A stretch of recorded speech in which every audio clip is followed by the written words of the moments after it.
আসাম আগরতলা জাতীয় সড়কে ফের পথ দুর্ঘটনা। পানিসাগরে দ্রুতগতির 6 চাকা লরির ধাক্কায় ঘটনাস্থলেই প্রাণ হারালেন 50 ঊর্ধ্ব এক ব্যক্তি। শোকস্তব্ধ পরিবার, আতঙ্কিত এলাকাবাসী। প্রশ্নের মুখে জাতীয় সড়কের নিরাপত্তা। উত্তর ত্রিপুরা জেলার পানিসাগর মহকুমার দেওছড়া 3 নম্বর ওয়ার্ড এলাকায় আসাম আগরতলা জাতীয় সড়কে এক মর্মান্তিক পথ দুর্ঘটনায় প্রাণ হারালেন 50 ঊর্ধ্ব এক ব্যক্তি।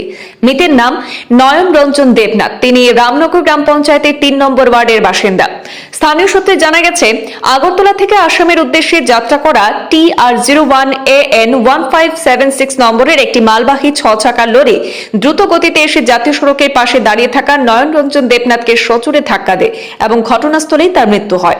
দুর্ঘটনার শব্দ শুনে স্থানীয়রা ছুটে এসে দেহ উদ্ধার করে পানিসাগর দমকল দপ্তরে খবর দেন। দমকল বাহিনী কর্মীরা মৃতদেহ উদ্ধার করে পানিসাগর মহকুমা হাসপাতালে নিয়ে যায়। সেখানে ময়নাতদন্তের পর দেহ পরিবারের হাতে তুলে দেওয়া হবে বলে হাসপাতাল সূত্রে জানা গেছে। পারিবারিক সূত্রে জানা যায়, নয়ন রঞ্জন দেবনাথের স্ত্রী এবং সন্তান নেই। তিনি ভাই এবং আত্মীয়দের সঙ্গে বসবাস করতেন। তার অকাল মৃত্যুতে গোটা এলাকায় শোকের আবহ তৈরি হয়েছে। ঘটনার খবর পেয়ে পানিসাগর থানার পুলিশ ঘটনাস্থলে পৌঁছে তদন্ত শুরু করেছে। থানার ইনচার্জ গুরুপদ দেবনাথ নিজে ঘটনাস্থল পরিদর্শন করেছেন। দুর্ঘটনায় জড়িত লরিটি হেফাজতে নেওয়া হয়েছে এবং চালক আগরতলার বাসিন্দা হরিপদ সাহাকেও আটক করে ঘটনার বিস্তারিত খতিয়ে দেখা হচ্ছে বলে পুলিশ সূত্রে জানানো হয়েছে। দিকে আমি দোকানের ভিতরে আসলাম। দোকানের ভিতর থেকে আমি দোকানে ডাব্বা নিয়ে দিকে ফালাই যে বাইছি, তত গাড়ি একটা দাঁড়াইছে, একটা আওয়াজ করছে। তো আওয়াজ করার পর আমি দৌড়িয়ে গেছি পিছন দিকে, দেখি একজন মানুষ হলে আমরা গ্রামের ওই গাড়ি বাড়ি মারছে।